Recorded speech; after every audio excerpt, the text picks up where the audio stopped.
everyone. Welcome back to Poets and Quants' Must Reads, a quick, digestible recap of the top business school news sponsored by Center Court, P&Q's virtual admission events. I'm your host, Christy Blyzeffer, and I'll be highlighting the most important P&Q stories you might have missed, but probably shouldn't. So let's get to it. Number one, calculating the value of your MBA. In this story, P&Q founder and editor John Byrne asks a simple question. What is your MBA worth? The answer might surprise you.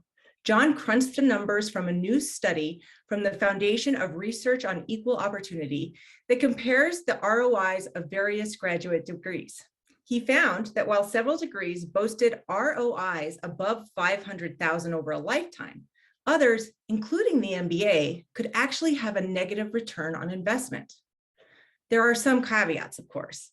First, the numbers show that the quality of the MBA still matters, and the degree from a top business school can return truly impressive returns, $1 million or more, with one school topping out with an astounding 3.2 million ROI. Second, the data only looks at salaries 2 years after completing the degree, which doesn't take into account the cumulative effect of raises gained over the course of a career. So you have to put this finding in context. Now, if you're dying to know which school boasts that 3.2 million ROI, just head over to our homepage at poetsandquants.com to read the full story. Number two, is this another MBA ranking scandal?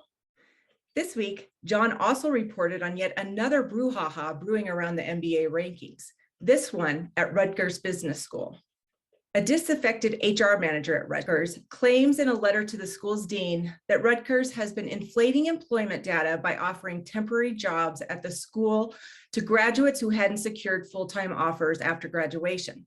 The manager claims the scheme was done to boost the school's performance in a couple of different prominent rankings. Rutgers categorically denies these allegations. And it must be noted that the manager is currently involved in a 2-year conflict with the school over disciplinary action and filed a lawsuit against the school just last week. It begs the question, is this another MBA ranking scandal or a case of a disgruntled employee airing the school's dirty laundry? Read the full story at poetsandquants.com and tell us what you think in the comments.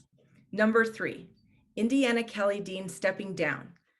After a highly successful decade-long run as Dean of Indiana University's Kelley School of Business, Idalene Kessner announced last week that she would return to the classroom.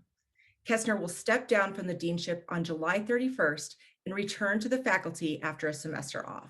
Poets and Quants selected Kessner as our Dean of the Year in 2019, and story author John Byrne describes her influence as profound. He writes, she has made smart bets on the future of business education by leveraging the school's early leadership in online learning.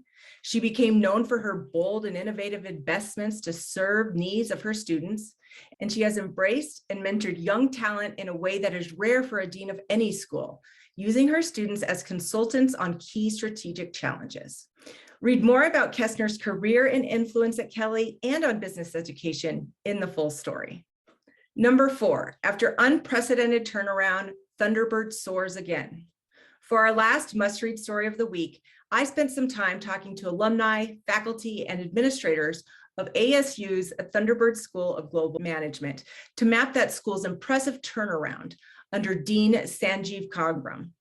In under 4 years, enrollments are way up, and so are donations. They're opening regional centers of excellence around the world and have launched or revamped 10 new degree programs centered around global leadership. Not bad for a school that faced closure or bankruptcy less than a decade ago. Read more about Thunderbird's transformation and what comes next for the school by clicking on the latest news tab from our navigation bar. Well, that's it. Another 4 P&Q stories we think you shouldn't miss.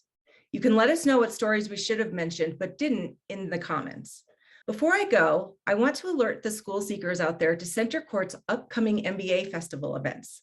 These events connect prospective students with admission experts, alumni, and career development teams from the top MBA programs around the country and the world. Our next series, MBA Voices, is happening June 7th and 8th, and you can register for free on our events tab at poetsandquants.com. For new MBA admits, don't miss our next virtual networking festival coming up May 19th and 20th.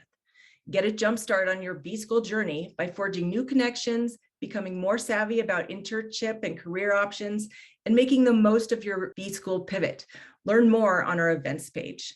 Thank you for listening. Again, I'm Christy Blyzeffer with Poets and Quants, and you can join me next week right here for a recap of what's important in the world of business education. Stay informed.